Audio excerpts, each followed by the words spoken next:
It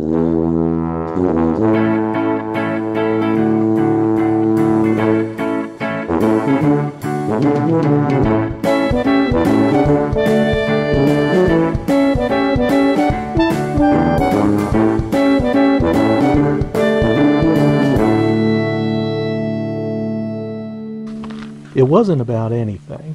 Something about making punch, and then we started fighting, and I slipped, and he had me down kneeling on my chest and choking me with both hands like he was trying to kill me, and all the time I was trying to get the knife out of my pocket to cut him loose.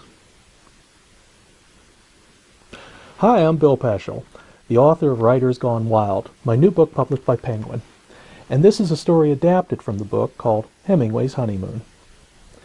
He was her Hasovich. She was Ernesto. During their 9-month courtship, they exchanged hundreds of letters, but only saw each other about 7 times. So it must have been a shock for Hadley Hemingway to glimpse the true nature of her new husband, Ernest, on their honeymoon. They married in Horton Bay in northern Michigan, and after the ceremony were dropped off at the family's summer home on an island in Lake Walloon. Left to themselves, the 21-year-old war veteran and ambitious writer and his 29-year-old wife began their married life suffering from head colds. One morning, Ernest hitchhiked up to Horton Bay for supplies. He picked up a 4-pound steak and his old Army uniform he had left with a friend.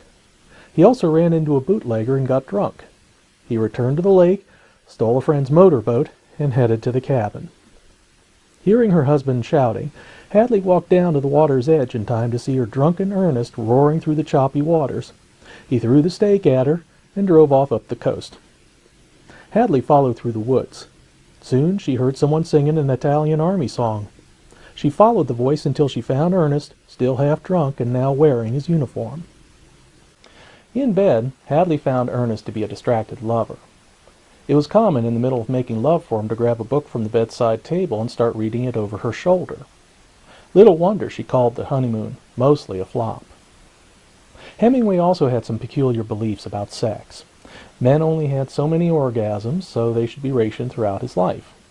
And while he had extramarital affairs, he also went to the altar 4 times, and always had the next wife in line while he was divorcing the previous one. William Faulkner summed it up best when he said, Hemingway's mistake was that he thought he had to marry all of them. I'm Bill Peschel, and this is Writers Gone Wild. For more information, visit www.billgonewild.com. Thanks for listening. You want to hear another one?